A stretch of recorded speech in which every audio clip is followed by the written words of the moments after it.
आज हम ये समझेंगे कि 7 आवर्स की स्लीप मेमोरी को स्ट्रांग बनाने में इतनी इम्पोर्टेंट क्यों होती है और 6 आवर्स पर ब्रेन फंक्शन क्यों नोटिसेबली डिप करता है।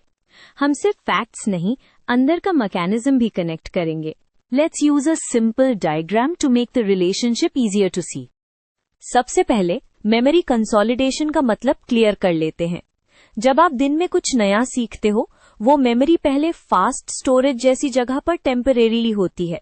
स्लीप का काम उस मेमोरी को स्टेबल बनाना और लॉन्ग टर्म स्टोरेज के लिए रीऑर्गेनाइज करना होता है। अब स्लीप को एक सिंगल ब्लॉक मत समझना। स्लीप साइकिल्स में चलती है और हर साइकिल में डिफरेंट स्टेजेस आती हैं।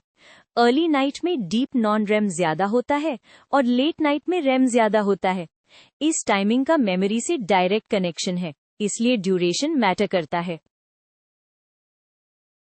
नरीम, स्पेशली डीप स्लीप को आप फाइल सेविंग मोड जैसा समझ सकते हो।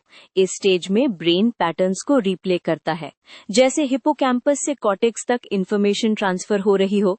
साथ ही स्लीप स्पिंडल्स और स्लो वेव्स मिलकर कनेक्शंस को स्ट्रेंथन करते हैं, जिससे फैक्ट्स और स्किल्स ज्यादा स्टेबल बनते हैं। रेम स्लीप का रोल थोड़ा डिफरेंट होता है। ये इमोशनल मेमोरीज को प्रोसेस करने, क्रिएटिविटी और पैटर्न फाइंडिंग को इम्प्रूव करने और लर्निंग के पीसेस को नई तरह से कनेक्ट करने में हेल्प करता है।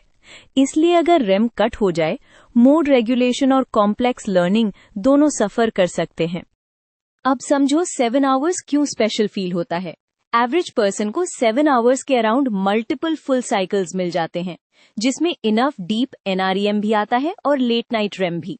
ये कॉम्बिनेशन मेमोरी कंसोलिडेशन के दोनों पार्ट्स कवर करता है, स्टेबलाइज भी और इंटीग्रेट भी। 6 आवर्स पर प्रॉब्लम ये होती है कि आप usually last part of the night shave off कर देते हो, और वो last part often REM rich होता है, प्लस सम लाइटर स्टेजेस भी जहां स्पिंडल्स इंपॉर्टेंट होते हैं। Result, consolidation incomplete, next day recall weaker और लर्निंग का स्टिकीनेस कम। स्लीप सिर्फ मेमोरी नहीं, ब्रेन मेंटेनेंस भी करती है।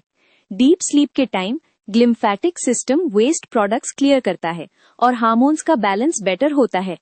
अगर स्लीप शॉर्ट हो, कॉर्टिसोल और स्ट्रेस रिस्पॉन्स डिसरेगुलेट हो सकता है और ब्रेन को नेक्स्ट डे नॉइजी एनवायरनमेंट मिलता है। फोकस और डिसीजन मेकिंग डाउन हो जाती है।